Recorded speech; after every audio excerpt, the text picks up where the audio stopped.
The Giza pyramids, built to endure an eternity, have done just that. The monumental tombs are relics of Egypt's Old Kingdom era and were constructed some 4,500 years ago. Egypt's pharaohs expected to become gods in the afterlife. To prepare for the next world, they erected temples to the gods and massive pyramid tombs for them filled with all the things each ruler would need to guide and sustain himself in the next world. Pharaoh Khufu began the first Giza pyramid project, circa 2550 BC. His Great Pyramid is the largest in Giza and towers some 481 feet, 147 meters, above the plateau. Its estimated 2.3 million stone blocks each weigh an average of 2.5 to 15 tons. Khufu's son, Pharaoh Khafre, built the second pyramid at Giza, circa 2520 BC. His necropolis also included the Sphinx, a mysterious limestone monument with the body of a lion and a pharaoh's head. The Sphinx may stand sentinel for the pharaoh's entire tomb complex. The third of the Giza pyramids is considerably smaller than the first two. Built by Pharaoh Menkaure circa 2490 BC,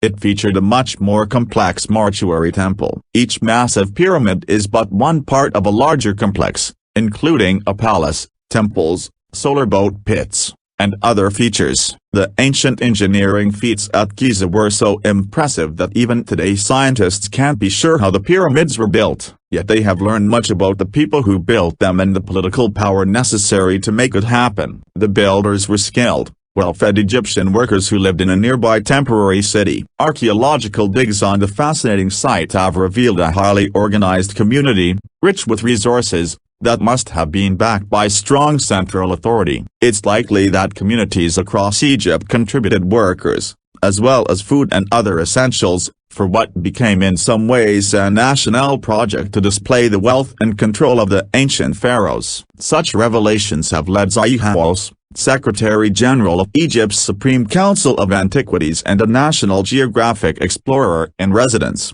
to note that in one sense it was the pyramids that built Egypt rather than the other way around. If the pyramids helped to build ancient Egypt, they also preserved it. Giza allows us to explore a long-vanished world. Many people think of the site as just a cemetery in the modern sense, but it's a lot more than that, says Museum of Fine Arts, Boston, and Tufts University Egyptologist Peter Dermanuelian. In these decorated tombs you have wonderful scenes of every aspect of life in ancient Egypt, so it's not just about how Egyptians died but how they lived. Tomb art includes depictions of ancient farmers working their fields and tending livestock, fishing and fowling, carpentry, costumes, religious rituals, and burial practices. Inscriptions and texts also allow research into Egyptian grammar and language. Almost any subject you want to study about pharaonic civilization is available on the tomb walls at Giza, Dermanuelian says. To help make these precious resources accessible to all,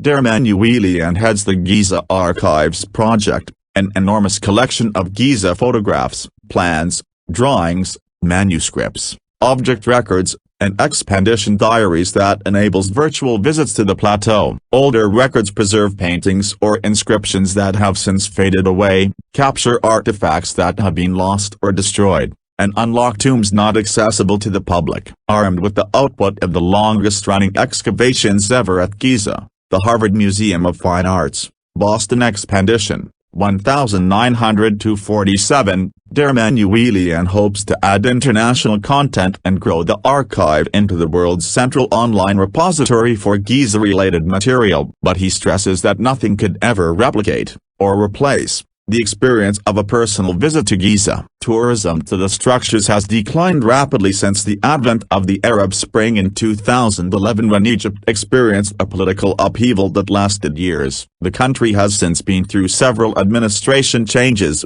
and the instability means the future of tourism to the pyramids is uncertain.